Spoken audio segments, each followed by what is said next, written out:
So we have arrived at the last virtual workshop of day one, 10 2023.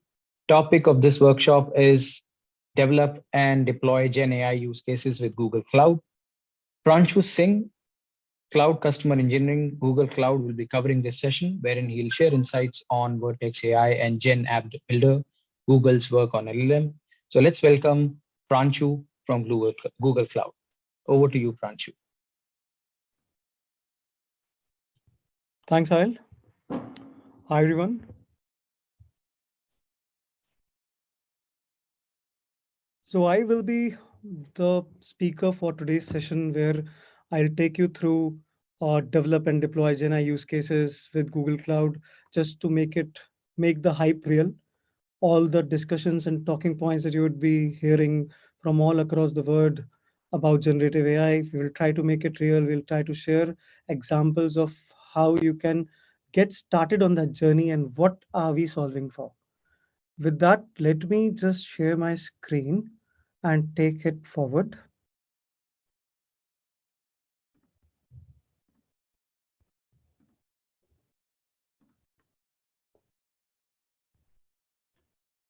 Before I begin, I'm Pranshu Singh. I'm a customer engineer. I work at Google. I work with a lot of customers in helping them take the journey of their generative AI journey, making it live, making these use cases live. In my current role, I work with large banks, I work with large insurance organizations, and I help them across their technological modernization journey and their generative AI journeys. With that, on the topic of today, what we intend to cover. Let's start from there. We will start this session with the primer on large language models. We'll see how and what is generative AI, what is the possibility with generative AI. From there, we will go to how do you make it live for yourself by using the offerings that Google and Google Cloud have. From there, we will do a architectural deep dive and understand how do we make sure that all your data that you use to create these generative AI use cases remain secure.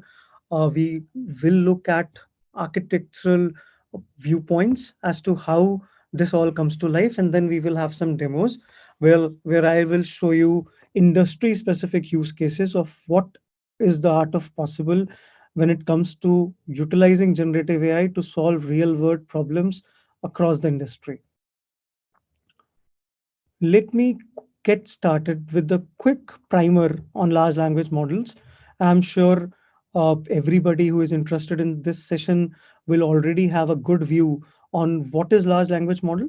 So our intention will not be to take a deep dive on the architectural bits of large language models. I'm sure you will already have that idea. We'll start with the importance of LLMs and where how we are at a inflection point of transformation. Now, as we are working with a lot of customers across the board, across industries, there's something we are doing globally. We believe AI, the way AI is being adopted at the moment, the quick adoption that we are seeing with the industry, we believe that we are at the similar inflection point like we were when these transformational shifts that you see on my screen propelled the overall productivity of us as civilization. We are at that same juncture where, and we would say that these are just the baby steps, what we are taking right now.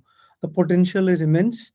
Uh, we will see productivity skyrocket. We will see complete changes happening across industries. So be it financial world, be it automotive world, be it be it industry, manufacturing in general, banking, insurance, you will see impact across the board. How is this impact coming from? Where is it coming from? So for that, let's take a step back and just recap as to what are LLMs. When you look at LLMs, what are LLMs? They stand generally for large language models. Large language models are nothing but giant neural networks, and they stand at the very edge of natural language understanding and deep learning. These are some areas that Google has been working on for quite a number of years. But particularly with large language models, uh, they essentially are natural language engines that are able to recognize, predict, and generate human language. How are they able to do that? They are trained on large corpus of data. They are pre-trained on this large corpus of data, and they have billions of parameters. When you train a large language model on this large corpus of data, it becomes multimodal in the way it is able to respond. It will be able to take text input and generate multiple variations of input for you. And since it is able to generate human like responses across images, across text, across summarizations, we call it all as generative AI. But how does it differ? How does it differ from what we were doing earlier when we were doing traditional programming? I will just explain it in very quick, very small, short snapshot. Where if you look at describing a cat earlier in traditional programming, you had to give lot of details uh, to your programming interface, to your programming engine about that animal. Like in this example, if you would see what is the type of animal, how many legs it have, ears, and stuff like what it likes. Then, with the advent of neural networks in 2012, we were able to make it slightly better in terms of uh, we were able to we were able to train the model to determine whether the picture in front or the picture that it's studying is a cat or any other animal. So it was able to distinguish between various in the way to give you a yes or no. With large language model, what is different is the fact that you train that model on large corpus of data, which you see represented here on this image, and then you go about asking it questions. You ask it, uh, it's very similar to how you must be doing with your kids, where when you give them a bunch of books and they read through it, and then you ask certain questions about those books in a very simplistic terms.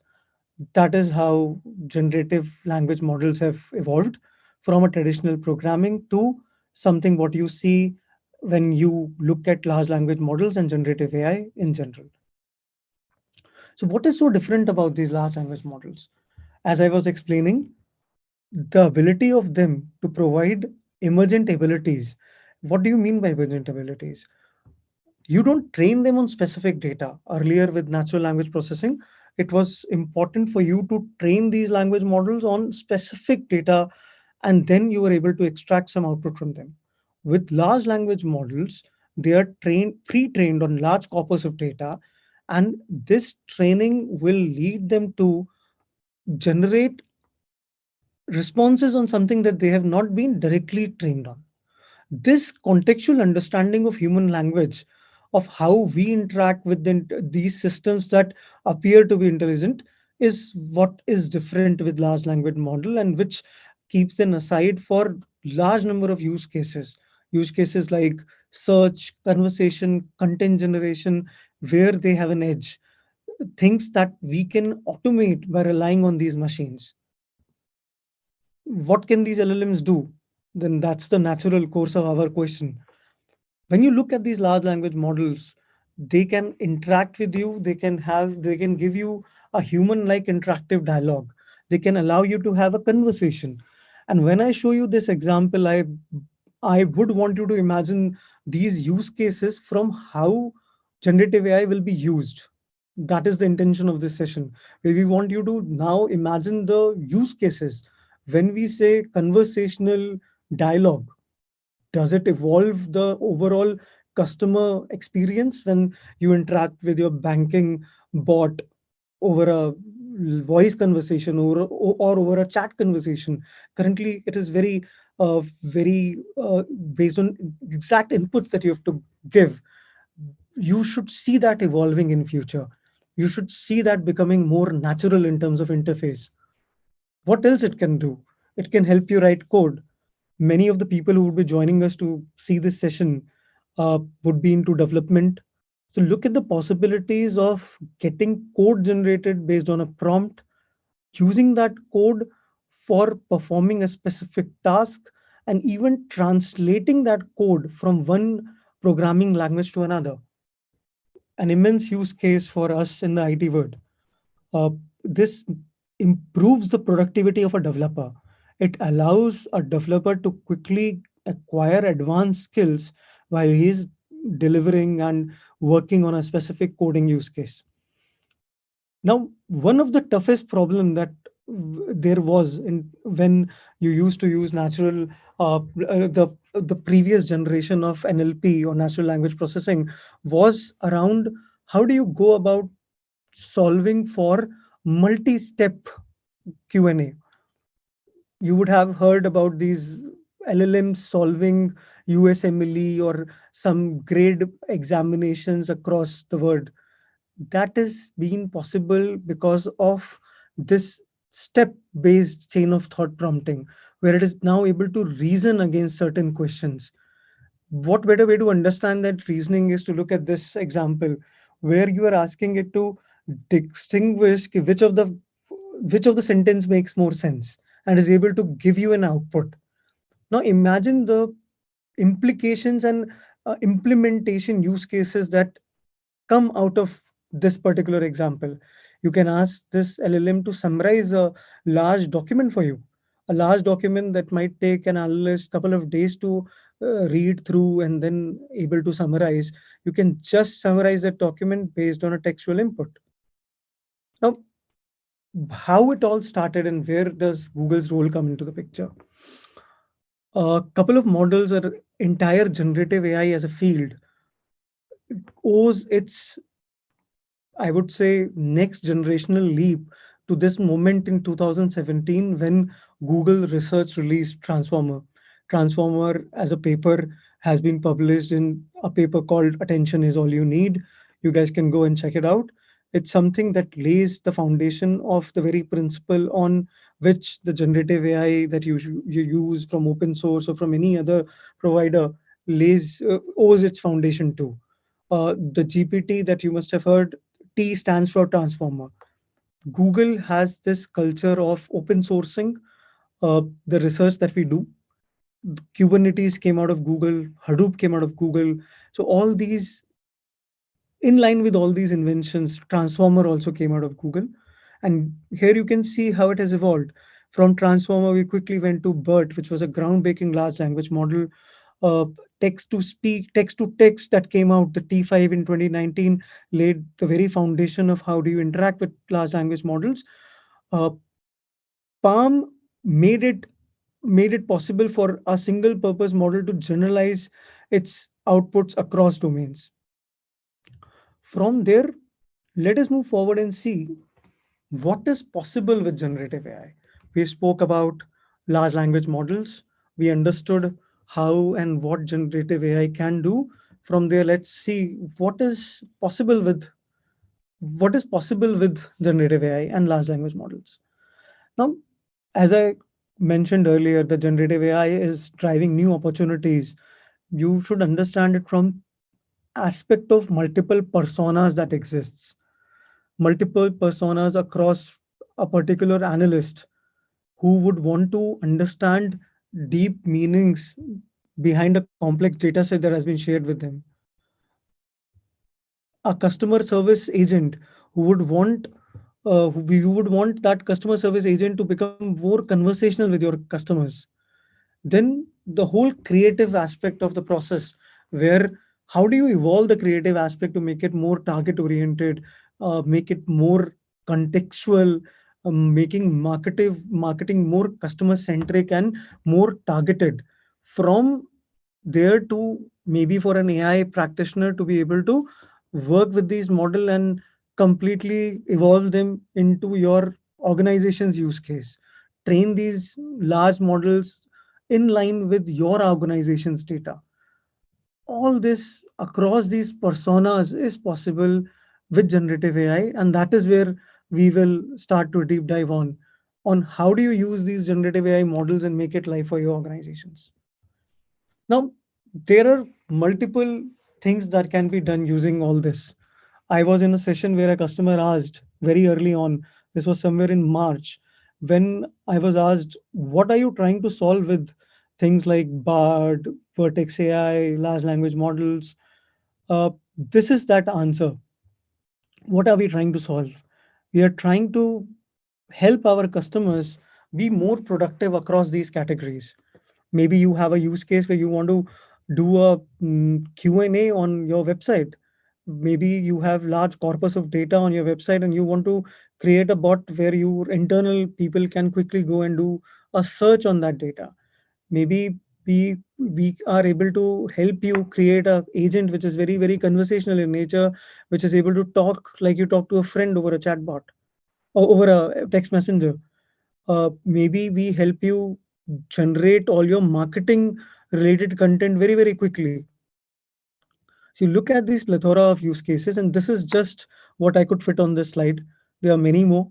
We will deep dive into two of them as we move along this process of understanding what is generative AI and what is possible with it. With that, if I may take you to now on how do you solve for generative AI when it comes to uh, solutions that Google offer. You must have heard about Bard. You must have heard about Vertex AI. You must have heard about Google Cloud. But let us try to create a distinction between all these offerings. What fits where, and how do you go about solving for enterprise use cases?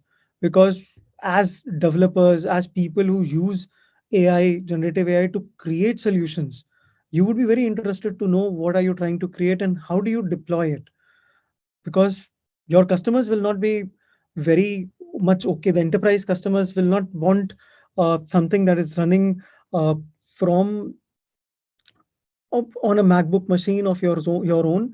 It has to be something enterprise grade. That is something you would keep on hearing with customers. That is something you will keep on hearing from your customer as to how you secure my data. How do you make sure that there is no data breach? How do you make sure that the model you're using to create all these use cases, they don't, the my data does not end up training these models. So how do you answer all this question is where uh, Google as an organization has thought about creating those solutions which democratize AI for the larger world, for developers as well as for enterprise organizations that want to consume not only the technology but solutions created on that technology. Though that is how we at Google divide our solution offering. There is a consumer side where you have something like a Bard or Make a Suit. And what do you use it for? You use it for, currently, if you go to bard.google.com, you'll be able to use it and ask it general textual queries. It will even respond with image responses. It will be able to give you location based information directly fetched from Google Maps. But as an enterprise cannot use Bard. They need, and why cannot they use something like a Bard? Because they need more control over their data. They need a mechanism to deal with fraud and security aspects. They need this response to be more accurate and explainable as to where this response is coming from a large corpus of data. What part of data provided that response? And then how do they keep a check on the cost of using that large language model? How do you integrate existing data and application that an organization would have with these Gen AI use cases? All of that becomes real when you look at the portfolio. And now when I present you this slide, I'm talking about the right side, the enterprise side of this particular representation. The enterprise side is where we would focus on. Bard is something you can go and use on your own. We'll not be focusing on Bard and such, but we'll focusing on how do you create something similar to Bard, something similar to a summarizer based on your use cases and your solution requirements. This is the entire stack, and we will look at it from bottom up. So at the very bottom, what you have is the GPUs and TPUs, which you can get from our platform. You can start using them as per your use case. Maybe your use case is to train your own custom model. You would need to run it on a GPU. You would need to train it on a TPU. You can log on to a Google Cloud console and get these GPUs and TPUs for yourself. Uh, from there, we go to the platform side, which is where from there we go to the foundational models. Foundational models are the frozen large language models These frozen large language models, in at the moment, our large language model is called Palm. This Palm model is frozen. Frozen means it is not trained by any data that you use with it. It is completely frozen. It does not use your data to train itself, but you use it to generate things like text, chat, code, video, image, audio, and music. All these use cases, a lot of them are already live. A couple of them are going GA, but are available to our trusted testers. So these foundational models are ready to be consumed via something called Vertex AI, which essentially has three components. There is a model garden, there is a generative AI studio, and then there are general generative AI APIs that can directly plug into your code and give you access to these foundation model. We will look at all of them when we move forward in detail.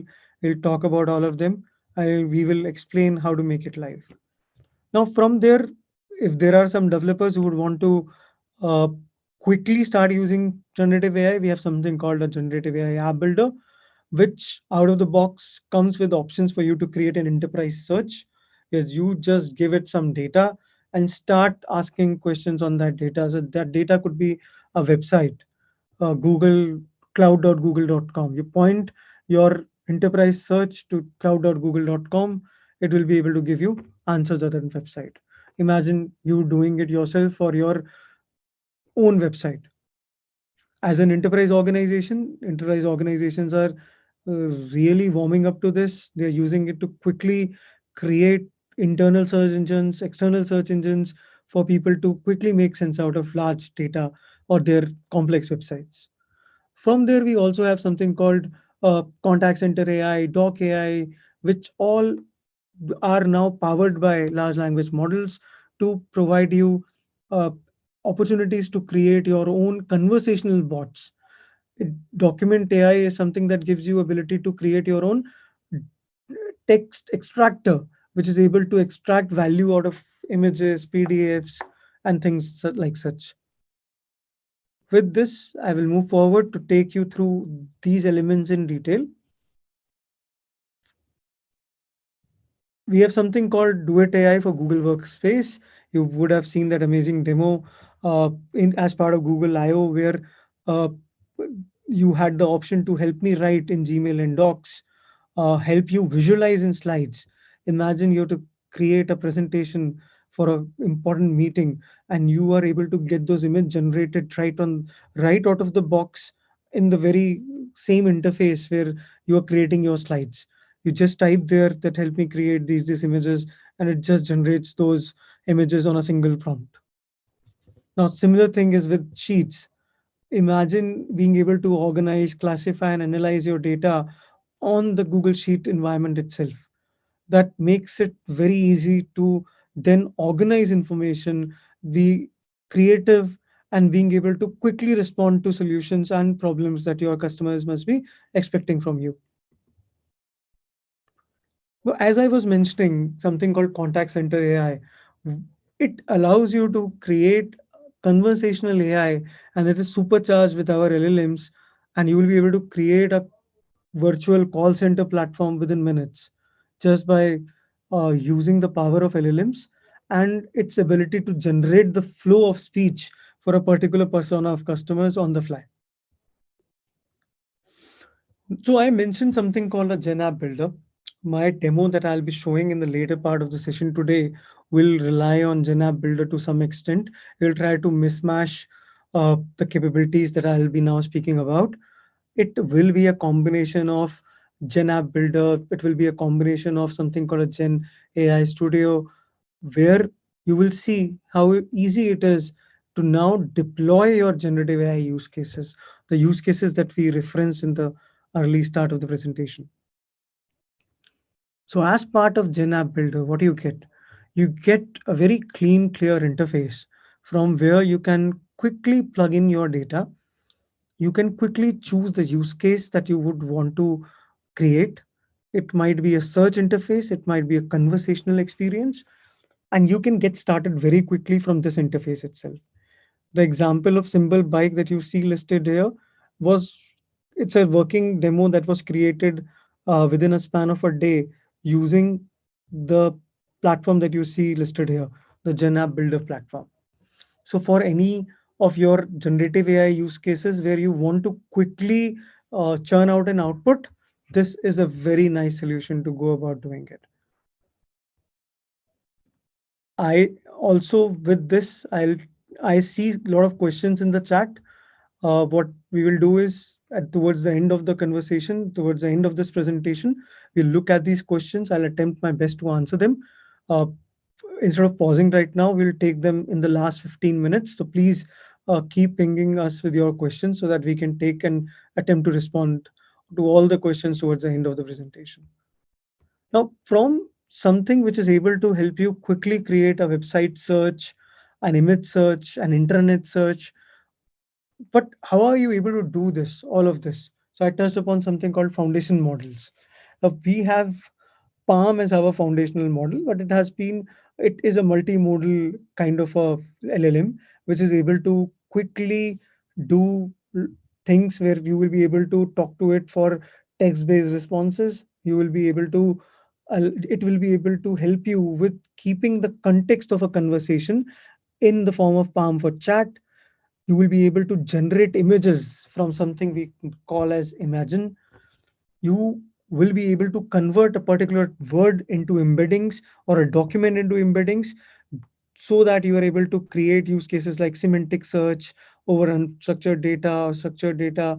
Then we have something called Chirp, which is a speech to text model. This is something that is making a lot of these voice use cases possible, where a customer is able to or a user is able to freely speak to a interface and get the response in its own language. Then there is something called Codi, something which is a very intrinsic and is a use case that is loved by developers a lot. It helps you improve your coding and debugging skills by integrating either with an application that you choose or integrating with the best of IDEs that are available in the market. So to give a brief overview of how it happens, where is it all located, what you see here is where your customers or the people who you create these. So I'm assuming the people who are listening to this session are the ones who will go about creating all these applications using generative AI. So even if you are a user of generative AI or if you are a developer who wants to get started with generative AI, this is important for you to understand as to where your users sit. If you look at the topmost representation where there is a creative person or a customer or internal consumer of information, you will expose a UI to that customer. That that person, that persona of that user will interact with that UI and will relay its question to that UI.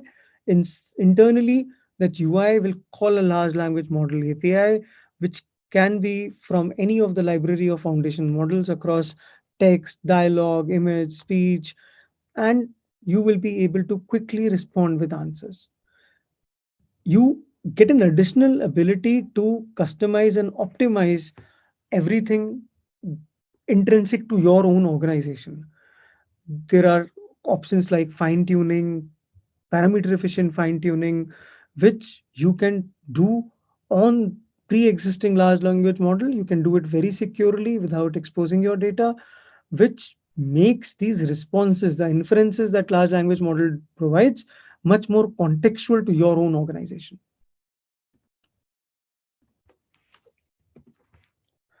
From there, let me move forward and talk about let me go forward and talk about what is a model garden.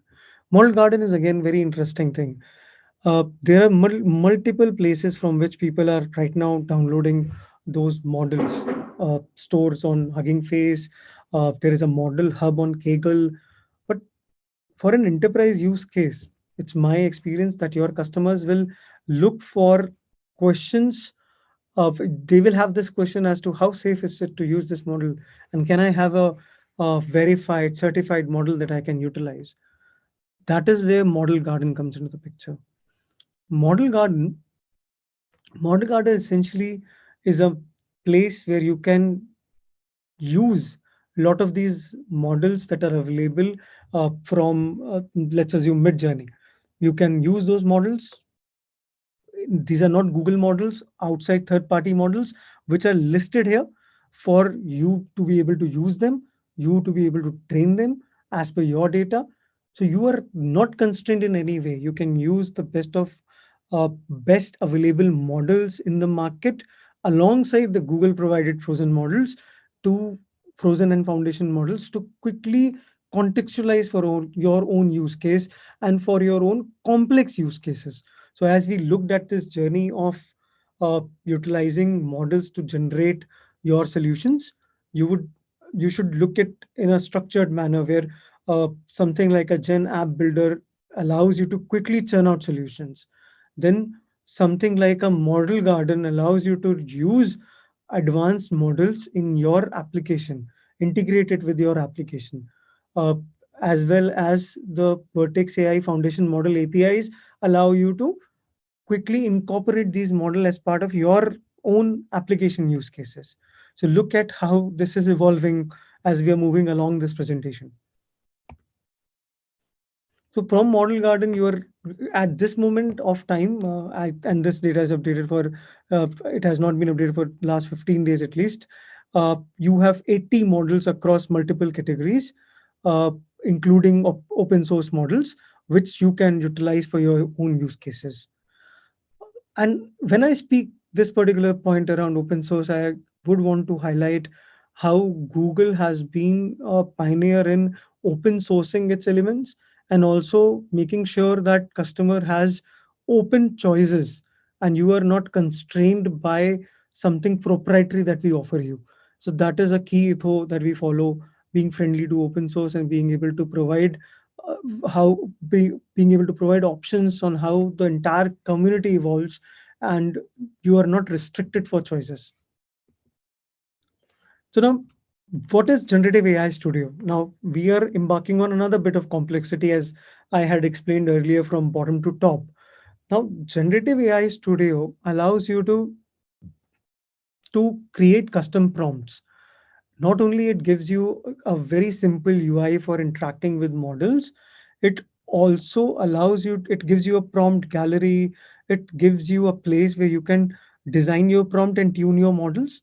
It also generates that code very quickly for you based on your prompt, so that if you use something like a collab notebook, you can just simply use that code and start working on advanced use casing using a collab notebook or generally Python in general.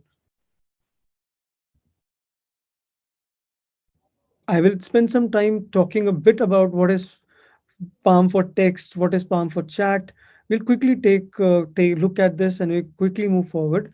And we will also touch upon how it is ready for enterprise use.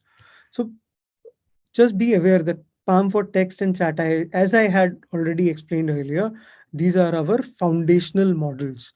Foundational models have been pre-trained or large amount of data to be good at one specific aspect of task, one specific on generalized domains. So now when you tune them based on whatever approach you use, uh, they become more contextualized on your data. But then the question is, do does my data get used to train these models? It does not. Being an enterprise, this will be something top of mind for you, that how is your data being used? Your data is not being used to train these foundational models in any way.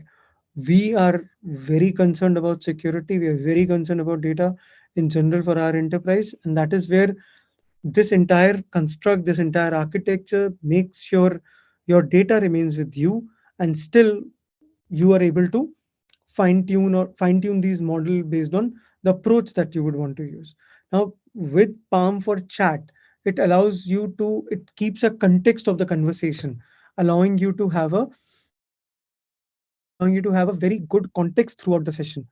That is what makes it real for a customer to have a very natural conversation with a chatbot, which was not possible with traditional approaches of creating these text-based chatbot or voice-based chatbots.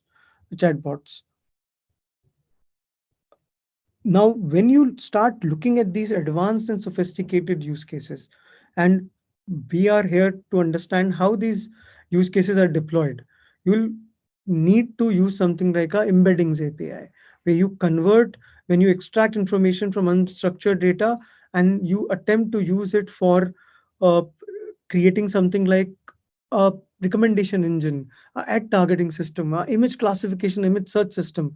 So for you to be able to deploy these use cases, you have a ready-made API where you provide your document, it and it generates high quality embeddings out of that information that is sent across.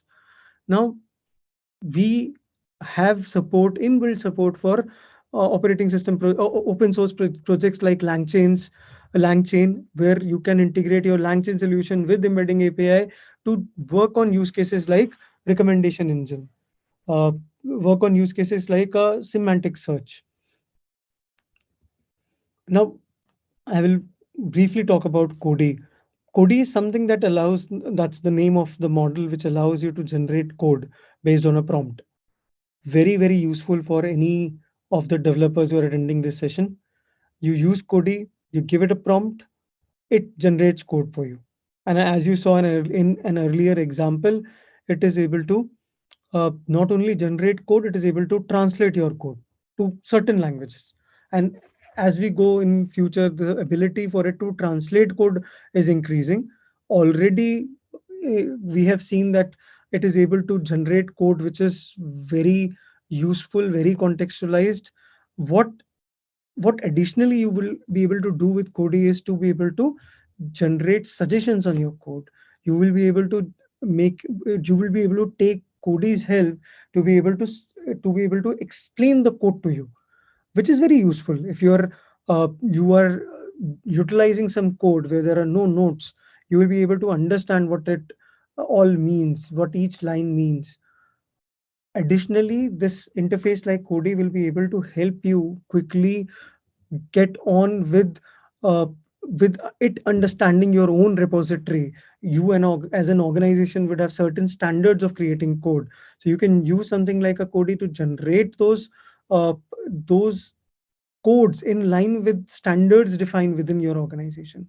So it will be able to understand code, it will be able to suggest you new code based on that use case, and it also will be able to summarize those codes for you. For any developers in the house, it is something that you should look at to increase your productivity. And it is in no way meant as a replacement to developers. The value that developers bring cannot be replaced. This is something which increases a developer's productivity multifold. It increases your confidence level, it increases the way it allows you to check your code, the way it allows you to understand code and generate code, goes a long way in increasing your productivity. Something that some a task that used to take a slight number of days could be done in an hour or so. That is the ability that you get. Currently it integrates already with a lot of IDEs, which there is a process you can follow and get it enabled for yourself. From here, I thought I'll spend some time on Cody. So from here, we will move to Imagine. And as we move along, as we move forward in our presentation, I will also make it real on how all of these things come together to give you a holistic experience of generating and using all of these to generate use cases, create solutions by using them and then quickly churning out solutions. So imagine what the example that you see on your screen. Imagine it is able to create an image based on a prompt. So that is okay. It is able to generate that image based on the prompt that you gave. But it is also able to put that on any kind of background. Then further, you can use that same tool, same API to also emboss it with certain text, which will make it something ready for enterprise use. Uh, it can also be tuned on a customer's data for it to generate images in line with the expectation or product catalog of a particular customer. And all of this makes prototyping, marketing, advertisement really quick to do. And at the same time, it also makes sure that your data doesn't leave. it remains within your tenancy, within your object storage. It just uses it to fine tune, understand what is your expectation about the images that it's supposed to generate, and from there it moves forward and creates those images, which you can accurately label. You can provide a description so that it is able to create it in the very aspect as you would want to consume it. Then we have something called chirp. Now, when there has been traditional speech to text and text to speech models, we call it version 1. Version 2, speech to text and text to speech, comes as chirp as one of the ways of performing speech to text and text to speech. So why does it become important for you to know anything about chirp? If as a developer you are going about creating solutions on voice based bots, something similar to a Google Assistant, how do you do it? You do it using a speech to text interface, and then how do you give back those responses using something called a text to speech? Imagine a mobile interface where your customer is able to, or your user is able to speak in a very natural flowing language and is able to interact with the bot. Now, how does that happen? That happens by the power of large language model. Our large language model, which is able to do it, is called Chirp. Now, when you start using Chirp, you will notice that it is very, very accurate. Now, what are the use cases that it will help you solve? It will allow you to caption videos in real time. It will allow you to translate from one language to another. Maybe the captions need to be translated from, let's assume, from English to Punjabi. It supports close to 100 languages, which is where it becomes true, uh, true multi lingual bot that you are able to create using one interface and one API in particular. Its accuracy is 98% in our tests, and it is over 300% improvement in certain limited languages across the world. All of this makes sure that you are able to quickly generate from a single, you don't need to use multiple solutions, multiple language prompts. You're able to use one large language model to make it conversational in almost 13, 14 odd Indian languages. So imagine the possibilities of use cases that you can go about creating with this one. Now, from here, we will start looking at the demos that we have in hand. We'll start talking a bit in a more detailed fashion. I will talk about the use cases. Please keep sending your questions that I will attempt to answer towards the end. Uh, Let me get started with, and when I say the deep dive, let's talk a bit about, as developers, how you can go about creating solutions which can be consumed by enterprises. Enterprises like large retail organizations, banking organizations, insurance organization. How do you create solutions that are useful for them? You enable enterprise readiness by bringing things like data governance and privacy at the core, by bringing things like security and compliance support at the core of your solutions. You do things which are reliable and which are sustainable over a long period of time. And most of all, you do something we internally dub as responsible AI. Google has been a true believer in the concept of responsible AI. Any model that I have just spoken about that you use in your multiple married use cases, you will see that these models are will behave in a very responsible manner. And what do we mean by responsible manner? They will try to give you a source. Even even they will try to give you a source of where they're fetching that data from. Something like an enterprise search, which you can train it on large corpus of PDFs, your own data. But when it gives you a very uh, response which is based on very, very natural, free flowing language, the question that you ask in a very natural, free flowing language, the response that you would get will be grounded in a particular reference where it will also provide a reference to its answers. It will let you know from where it is fetching that answer from. That makes it responsible. It will not, we have already made sure that responses will not include any language which is not suitable for enterprise customers, any topics or any areas of conversation which a consumer of an enterprise service should not expect. So all of that has been taken care of, and this is a key ethos of our responsible AI principle. And it goes without saying that you control your data and not Google, where any data that you use to will not be used to train these models. And we'll look at in the next slide how it is all achieved. Your data is processed based on your instructions. At Google Cloud, we don't give you a button to even turn off encryption. So all the data that you put on the cloud is encrypted by default, uh, both at transit and as well as in the restful state. And when it is encrypted, what do you mean when it, what is the meaning of being encrypted in all sense of the ways? It means that we cannot understand your data. Only you can understand your data. Only you utilize your data to do whatever with that data according to the processes and compliance that you would want to for that platform to comply with. Your privacy experiences, your compliance and regulatory requirements are all available for you to create, stitch. At no time your data is at risk. And this becomes a reiteration point because with consumer based large language models, there is always a risk where your when you use them for any use case, when you use them to solve any use case, your data is generally consumed by that large language model and it constantly trains on that data. So be very mindful if you're an enterprise and or if you're a developer who is building solutions for an enterprise, be very mindful as to how your data will be used to generate a meaningful fine tuning of that data. So I will move forward by again reiterating, at no point your data will be used to train any models.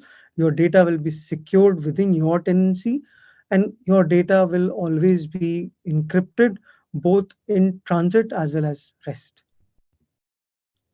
So how does that magic happens? This is something that we've come up with and we call it an adapter layer. So if you look in this representation, what you see as your Google Cloud parameter is your tenancy within Google Cloud, where you have your security controls built in, you have your inference built in, whatever prompts you have tested your LLM with, they are there. Your data is safely located there, and your content which is published in the form of UX UI to your customers via, maybe it's for a chatbot use case or maybe it's for any other use case, that resides within that your Google parameter. Now look at the generative AI app builder. So we're looking at the generative AI app builder example in this case, where if if I could just help you recall what we looked at in a couple of slides before, it is the solution that allows you to quickly create conversational AI experiences or enterprise search experiences. You are able to churn those out very quickly on your data. So what internally is happening is Vertex AI, while you use your data, which is safely stored in your parameter, uh, Vertex AI, the platform which allows you to use these large language models, create adapter layers, which these adapter layers talk to the large language model. At no time your data leaves the tenancy of your own cloud environment. The adapter layer at the time of inference provide the necessary inputs that are needed from your data to the large language model and provide a response to you for either a conversational use case or an enterprise search use case. This becomes a very key aspect and information if you're working with any of the large enterprises and you're trying to create something of a solution that is usable by these organizations, because every organization values their data. They would not want that their data is used to train the large language model. And by the nature of how we have architected it within Google Cloud, the large language foundation model remains frozen. It cannot be trained. It can only generate an inference based on the adapter layer that gets created within your parameter itself. It is a key differentiator. There are elements on how you also, the logs that you see in this representation, that tell you how do you ensure your data is always secure within your parameter. Something like a VPC SC, which is VPC service control, which allows you to create a parameter for your data and control how your data is even consumed when it's stored in your tenancy. You can set your own encryption keys, thereby having complete control on the data. And from there, you are able to securely create use cases to bring your enterprise solutions, enterprise for your enterprise customers. You're able to quickly deploy those solutions. This is a complex representation which we have tried to simplify. Feel free to drop in your questions if there are any. I'll try to take them up towards the end of the session.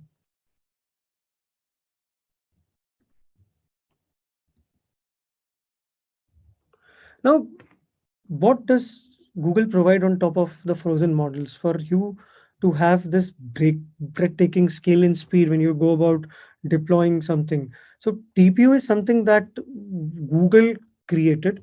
It is available as a, it has now become a de facto standard of use. It is used to train your models. It has become a de facto standard, which is where TPUs and GPUs you can easily consume at the infrastructure layer that Google provides. For you to start quickly deploying your solutions, these elements become essential. You can come to Google Cloud, deploy these solutions, and quickly get started with your use cases. So what we are providing, I'll just try to summarize it before we jump into the demo, and so that we have some time towards the end of the session to take the questions. We are making sure while you are deploying your generative AI use cases, first element that we are making sure is for you to have a way of creating solutions that can be used by consumers, that can be used by regulated industries, that can be used by enterprises, the banks of this country, the insurance providers of this country, uh, the large e-commerce giants of this country. So you have solutions which allow you to quickly create your own use cases, generative AI use cases. So you can only focus on solving the problem. You don't need to reinvent the stack. Reinventing the stack, training that, pre-training that large language model is an expensive affair. How do you avoid doing it? How do you not do it? Is the key area that we are trying to solve. We are trying to democratize the entire platform bit so that you can look at the problem, the business problem at hand, and you can, as developers, you can start solving for those problems. We provide complete privacy.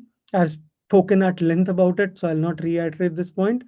Essentially, we provide you value and choice because you can also consume 80 other models. You can consume best of market open source models.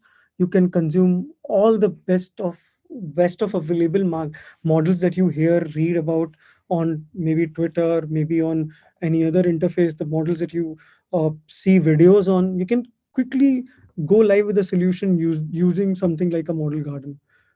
What is important for us is also to make sure when these responses are generated, these responses are grounded in factuality, where you're able to give a reference for your questions. What is also important for us, this all should be easy to get started. So what you saw right now uh, is just a matter for you to create a login to Google Cloud, and you can quickly get started. Your organizations can quickly get started, and you can, from there you can quickly get started and you can start to consume all these elements that you just saw. Now, security has been a key fundamental principle for Google. Nobody gets attacked more than we do on a day-to-day basis. So this has been a mainstay, a main concern, or a main problem that we have always tried to solve. It's a broader topic. I'll not touch upon it, but be aware that Google Cloud as a platform solves for every single element of security that you as a developer, as a user will require. Using those elements, you can start creating enterprise ready solutions just by logging onto the platform and selecting those vertically integrated solutions, a lot of them native solutions, to be able to create a uh, very enterprise friendly use cases of generative AI. And why I'm reiterating on enterprise aspect of these solutions is because as an enterprise, it is very important for you as a developer. It is very important to understand that okay, all the hype of generative AI is aside, but how do you use these things? Generative AI is the buzzword of the market, but when does it become real for an organization? When does it become real for you as a developer? How do you use all these elements and create a functioning application that is used by a real life customer, which is deployed by a real life organization? So when we start talking about all these elements, nothing is more real on how do you deploy these use cases. I will take a pause before I go into the demo. Please feel free to put in your questions. We'll tackle them towards the end. But feel free to ask any question that you have on your mind in terms of the use cases, in terms of how do you go about achieving all the elements that we have discussed so far. With that, I will jump to the demo. Let me set up some context before I jump to a demo.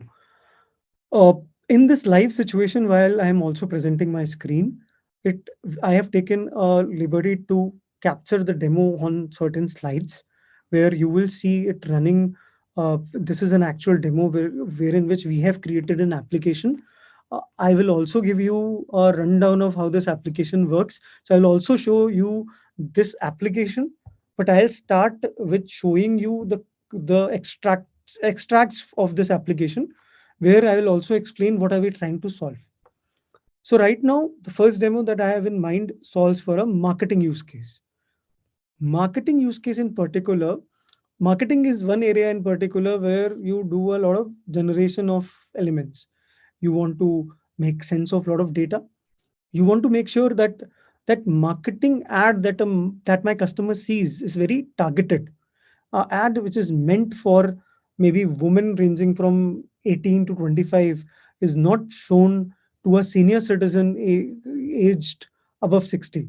So how do you make sure, and how generative AI make helps you a quickly get to your customers, b make it very customer agnostic, customer relevant, and make it very customer centric. With that, let me jump into this marketing demo. So imagine that the brief to the marketing team has come from the product team that now they're launching a brown bag. Now this brown bag has to go live. The marketing campaign for this brown bag, which they're about to launch, needs to go live very quickly. How does the marketing team respond to such a product ask? They first go and understand the data. What you see here is a representation of something we our product called Looker. Looker is essentially a data visualization tool which allows you to quickly come up with data visualization elements on data like what is my market segment, which age group uses my product. There could be multiple such elements. When I show you the real application right after, that is where we will also look at how you query this data using just natural language. And the model generates a SQL query for you, which is a very big use case that generative AI solves for. But for now, let us go back to our story where marketing team has understood this data that you see on the screen. Now they want to generate some images of a brown bag. This interface that you see in front of you is from Imagen. It is from Generative AI Studio. And within AI Studio, Generative AI Studio is something that I spoke at length earlier in earlier slides. Within Generative AI Studio, there is something called Vision. So that is what you see on my screen. This is the exact interface that you will get when you log into generative AI studio within your cloud studio environment. You will just give, as marketing team, you will just give this prompt: studio photo of a cactus green bucket bag with warm lighting. Now you got all these images. Once you have these images with you, what you went ahead and did was to enhance your use case. You use the images that the image generated for you, you put them in a bucket, and then you went about tuning your model so that it is able to generate further contextualized images based on this data you provided. What do I mean by that? You click on generate and you can see the bottom part of the image where you see the text. It shows you the prompt that was given. Okay, I need my bag to be placed on the skyline of New York, or I need my bag to be placed in the desert under a palm tree. Suddenly you have images. You first look at it very step by step. You first use that LLM to create those images, which are very unique images for you. Now you use those images to quickly generate. You place those images into various context settings, and you selected a particular image. You upscaled it to fit either Instagram or maybe a newsletter where you want to use this for marketing. From there, now you would need to create a nice post that gets associated with this bag. Imagine your marketing team now using this image to post on Instagram. What are they doing? They will go about writing, helping take the help of generative AI studio to write specific prompts. So it is prompting to write for somebody who is eco-conscious between this age. Now the text is getting generated by a large language model. This is what will go as, you must have seen a lot of Instagram posts with really fancy captions. So these fancy captions are immediately generated. Earlier it used to take a couple of copyrights, and you would have to come, copywriters would work on it, generate the text for you. Now it is being done by a large language model. How do you use this then? You upscaled the image, you created two of them, you put that Instagram caption below the image, and you go about posting it. But before you post this image, there is an Instagram post that you will do straight away, but there might be a newsletter or an email communication that you want to send across. How do you go about using? Now sheets.google.com helps you. The data that you have on these customers of yours, the pre-registered users of your website, you create targeted prompt based on their persona, and then you send these to them based on what kind of insights you're able to find about them in the Google data that you have for them. And then your marketing campaign goes live almost immediately.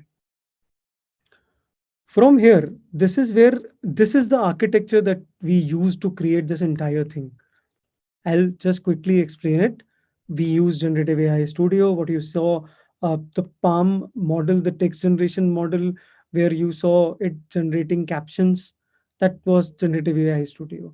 The image generation bit was also generative AI studio. The visualization layer that you saw, where the data was getting visualized, was coming from something we call as Looker. The entire analytics was happening with BigQuery. And with your data there, you were able to quickly go live, and you were able to have a solution ready for your marketing team, and they were able to make their use case quickly go live. But as developers, how would you go about doing it? How will it look like if you are creating this application for your marketing teams? So I will switch to another screen. Please give me a confirmation on the chat if that other screen is visible.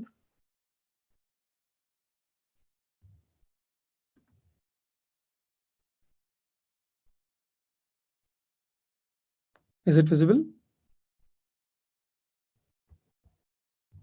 Perfect. So now I will go about showing you a view of how this application will come to life. What you saw on slides, you can see this is an application that we have created using all those things that you just saw. Now let us assume you are trying to find something. This is something that you will create. So you will create the UX UI element. You will integrate it with large language models running on Vertex AI. Now, how does it help your marketing team? I just want to make that live for you. Now, earlier, if they wanted to get something done or they wanted some insight on their own data, they will reach out to the data science team, they will reach out to developers who they will ask to create a SQL query. That SQL query, they will pass the data team will pass that SQL query, they will run some analytics, they will come back with the answer on questions like the one you see on my screen right now. But what happens when I click submit here? You could see that this query was generated by Palm 2. It was able to understand the natural language prompt. It was able to generate the entire query. In this case, we are trying to find which customers in New York City ordered the most number of the sum of transactions was in that order, who ordered the most number of items for a particular website. Now you see it is listed in this order. What is important for you to see here is that based on a natural language prompt, the entire query was generated by the LLM PALM2. Now, I will quickly take you through how do we generate emails. Now, imagine this, the entire interface is an application and you have given it to your marketing team. Now they have personas mapped. Uh, Now you have given them a drop down for them to choose what is the theme for that email that they want to get generated. Let us assume it is introducing a new line of men's leather shoes.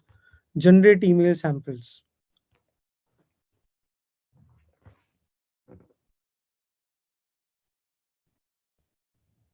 Now look at one of those samples. See, this has generated this image.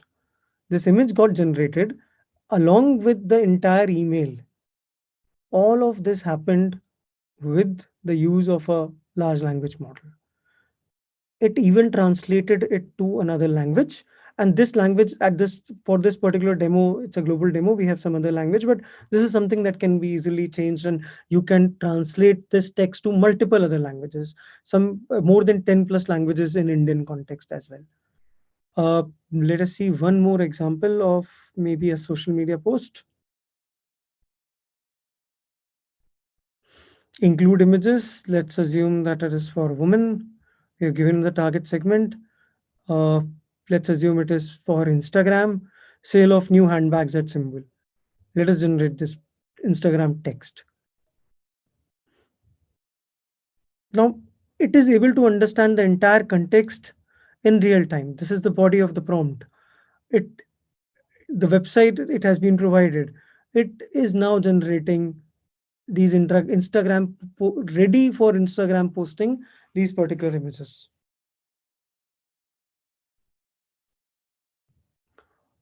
From here, please, if you have any question, please feel free to drop them in the chat prompt. I will quickly run because I believe I have 4 more minutes to finish off the presentation bit, and then we'll have 15 minutes to take the questions. I'll quickly take you through the retail demo as well. Now this retail demo, imagine yourself in the shoes of a person who does cataloging at a retail e-commerce site. Why cataloging, product catalog creation, labeling those products is a very key element where if you are a marketplace of products, you would have people sending you images of their product. Then that now a curator has to put on the website with right captions below it, with right understanding of what it entails below it. Now, how does this happen with a generative AI thing in mind? Let's assume this is a symbol superstore which has all these product categories and catalogs. Now, how can generative AI help? Imagine, imagine a scenario, and this is a running application. I'm just using screenshots grabbed from this application to show you what does it have, what happens, and how does it, how is it done using a large language model. Now imagine there is a particular shirt category.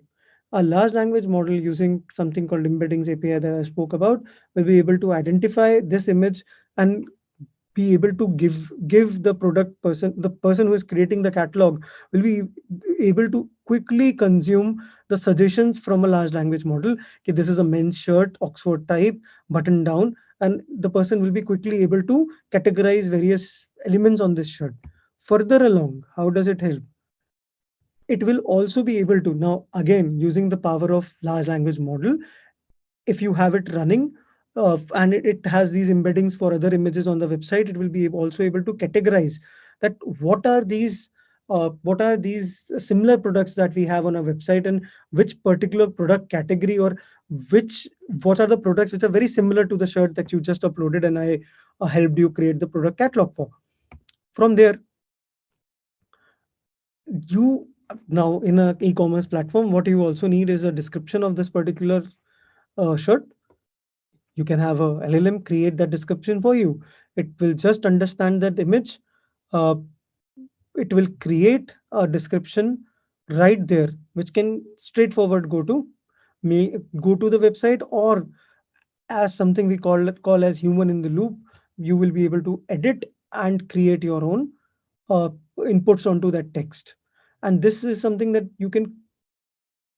will help you get your products very quickly from that image that you receive from a vendor to actually going onto your website. Now, now imagine that description. Now imagine you are a store which has multi-city presence and you want it to be in multiple languages. You could just see in this demo that from English, the text is converting into so many languages on the fly. That is again something that happens using a large language model, where it gets quickly converted into a text from any other language. From there, it also helps you quickly go forward and go live. Just click on publish. Now you're live with the shirt and the description. Solve so many problems that you had. This is overall architectural view on how we created it. We created a vertex embed of all of the image which you received as a new product image. The matching engine, which allows you to compare and give you similar images within those embeddings, created that nearest neighbor SKU and provided you recommendations on what will it go along. Then it generated the text description using Palm text, and that is how you went live with the solution. Also, there is always a human in the loop element where you were able to edit the descriptions. That is possible going with the ethos that I mentioned about responsible AI, where a human in the loop can always be introduced. It will not always be, everything will not be automated, so that in certain use cases, a human can review and then publish something. That is where I will probably end my presentation. Thank you for listening to me with patience. I will now look at the questions. Please feel free to drop the questions in the chat prompt that will then get to me. And right now I have a lot of questions that I can see. I'll start taking them one by one.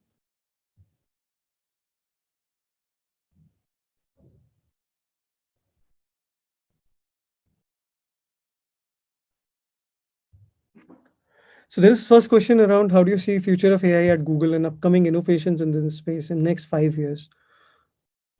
This is a very pertinent answer and something that I touched upon, in the very initial first slide of my presentation, where the interactions that we are having with customers globally and also in India, we're able to see that the amount of opportunities in generative AI, the amount of use cases that are getting solved will make it pervasive. Generative AI will become a part of every industry, every vertical.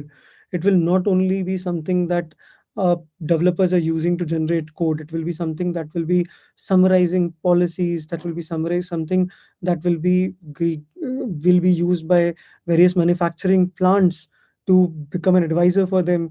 It will be something that will transform how banking applications work for the future customers.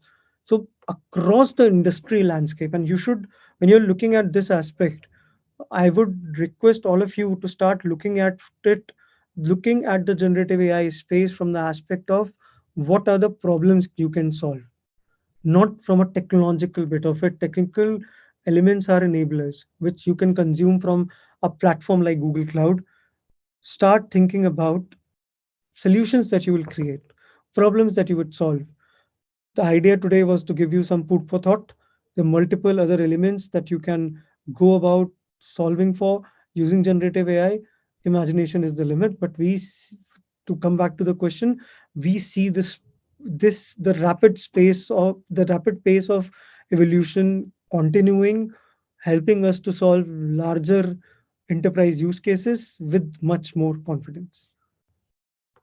I'll move to the second question.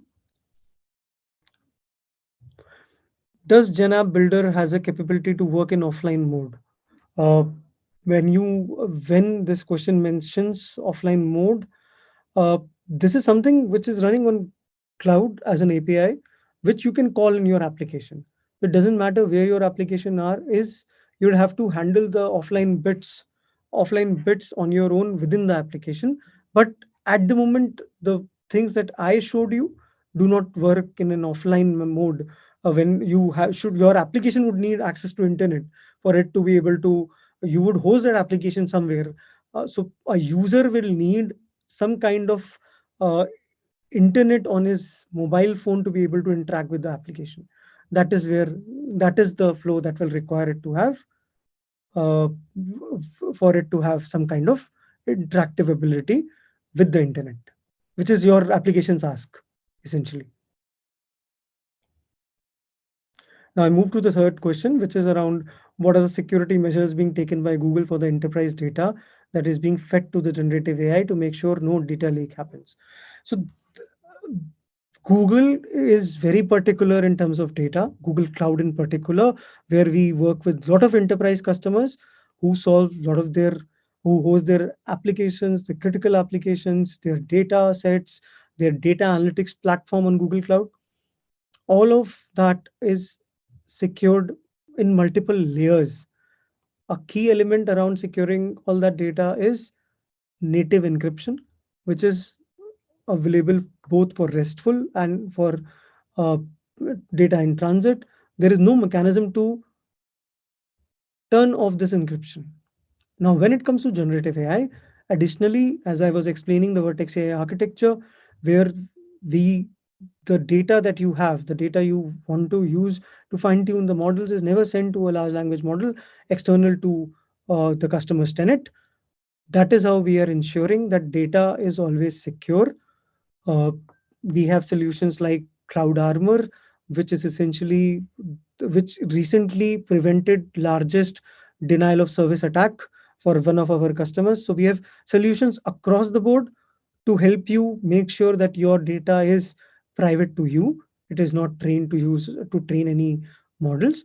B, it is highly secure, so no external third party is able to access that data. So with that, I'll move to the next question.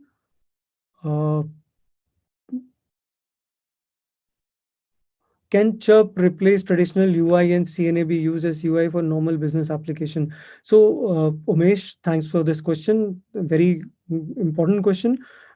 Chirp is an API which you can use to do a speech to text, text to speech.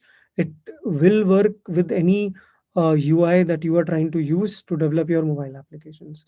It will be a backend call that you would have to place to the Chirp API that will convert your speech to text, and likewise for text to speech. Essentially, what you would be using is Google's speech to text and text to speech API, under which Chirp is one of the models that you would have to use to based on your use case in particular. And in case of any of you, the answers that I've taken till now, if in case you have any follow-up questions, please feel free to drop it in the chat as well. With that, I'll move to the next question.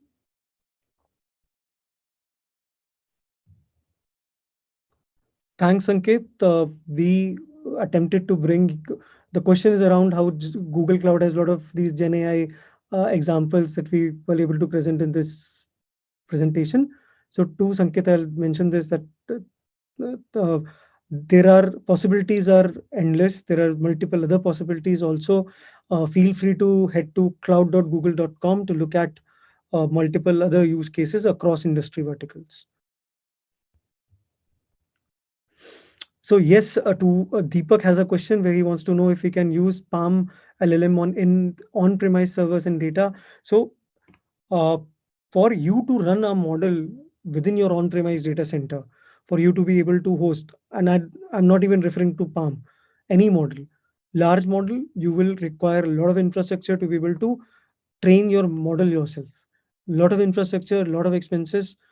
That is where services like Vertex AI comes into the picture, where we give you a managed platform where you can just come and consume Palm API, and you need not worry about the infrastructure bits of it. You just consume the model. So your application can run on your on-premise environment, and it will just do a API call to this large language model, and you should be able to consume it. So essentially, you have to interact with Vertex AI. You have to you have to create a mechanism within your application to be able to connect with Vertex AI and consume it, while your application can continue to remain on premises. Ankit has a question where he wants to know, when you say image was generated, do you mean it was found on the web and copied in the mail? So Ankit, that is not the case. When I say image was generated, it means that large language model was able to generate a unique image based on the prompt that you provided. So in this case, we provided a prompt that brown bag with this color, a brown color, cactus green background. It was a unique image that the prompt generated. And it is also true it is not something that it copied from somewhere. That is where the generative AI bit comes into the picture. Based on the prompt that you provide, it will be able to generate those images for you.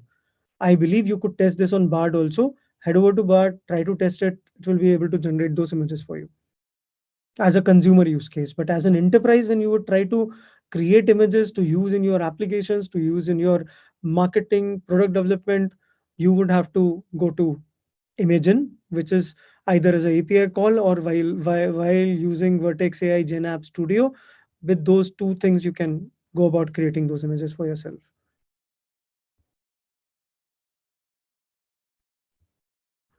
There is a question that Ajit has where I'll read out the question. It seems that Microsoft and AWS are investing a lot in open source Gen AI initiators and as well as developing own model. How Google will face this challenge? So Ajit, as I touched upon the history of the entire generative AI as a field, transformers in particular were created by Google. The Palm model that I spoke about is something that Google created. We have something called Model Garden, where you can go and consume best of market open source models as well. So we have, in addition to the Palm model that I spoke about, you have more than 80 plus models that you can go and consume, which are coming from the open source world, which are one of the some of the best of the breed open source models. You can go and consume them as well as the models that we have for you. And Google continues to leap ahead on the front of the entire generative AI landscape, where we continue to evolve our offerings, our technological prowess on generative AI, and that is where I'll leave the answer for that question. Uh, there is another question by Akhil. Would we be able to identify outliers in customer sentiments using any of the AI tools you mentioned? Yes, there is a particular uh, mm, if in within the Palm large language model itself, if you give it a prompt and give it a transcript of your maybe service center, if you give the transcript of your service center and ask it to do a customer sentiment analysis, we have seen wonderful results of our models being able to do very accurate customer sentiment analysis. So to answer your question, Akhil, uh, using Palm as the LLM, you will be able to, and Text Bison as the model, you will be able to easily go about doing sentiment analysis on either your text-based data or transcript of a customer service center. In addition, in interest of time, I will pick the last question now, and this will be the last question that I attempt to answer. Uh, I am a QA practice head. This is a question from Shikha, where she wants to know, how do you see Gen AI being used by testing teams? How do you see validations to be done for software? So that's a very interesting use case and something that we can utilize as a test as the lead for testing team. You can look at utilizing Codi as a model. Codi allows you to Codi allows you to create a particular description of code. You can train it to test it for certain use cases. You can also train Codi as a model, fine tune it on your repositories for it to be able to give very contextual training related answers. But this is something that a lot of ISVs are working in our partnership. The ISVs, these independent software vendors, are trying to create solutions which you will see rolling out in the market very soon, which will try to solve exactly the QA bit that you have in your question, where these tools that are about to come in the market will help you do the testing on the code, do bug kind of captures on the code, which is where they will look at a lot of these QA problems and will try to solve them. Is where I think I'll leave it in interest of not explaining that use case in detail. I think I'm on the top of the minute. So thanks a lot, Sahil. Thanks a lot, NASCOM team, for giving us this opportunity to be able to present. Please reach out to us in case you have further questions. Via multiple channels, you can find us more details on cloud.google.com. Thanks, Sahil. Thanks, NASCOM team. Thanks, Pranshu. I must admit the ability to break down the complexities and present this in a comprehensible manner was truly commendable. It was surely an insightful session, and I hope audience left with a deeper understanding of Gen AI and its implications. So thanks to your expertise, Pranshu. Now, we have come to the end of day one workshops. Would like to express our sincerest thanks to our esteemed speakers whose expertise and wisdom illuminated our understanding of various tech topics. Today has been a culmination of shared knowledge, insightful discussions, and collaborative efforts, all of which wouldn't have been possible without our viewers' enthusiastic participation. So we thank all our viewers. Once again, thanking our co-committee members for their support in crafting NATC 2023. A special note of appreciation goes to all our sponsors. Their support has been pivotal in making this event a resounding success. I also like to thank all our backend team in executing this. For those who have opted this in-person conference, see you on the ground tomorrow. And for virtual-only viewers, look forward to meet you at our upcoming conferences. This is Sahil from NASCOM, thanking one and all once again for joining in. Have a great evening. Take care. Thank you so much.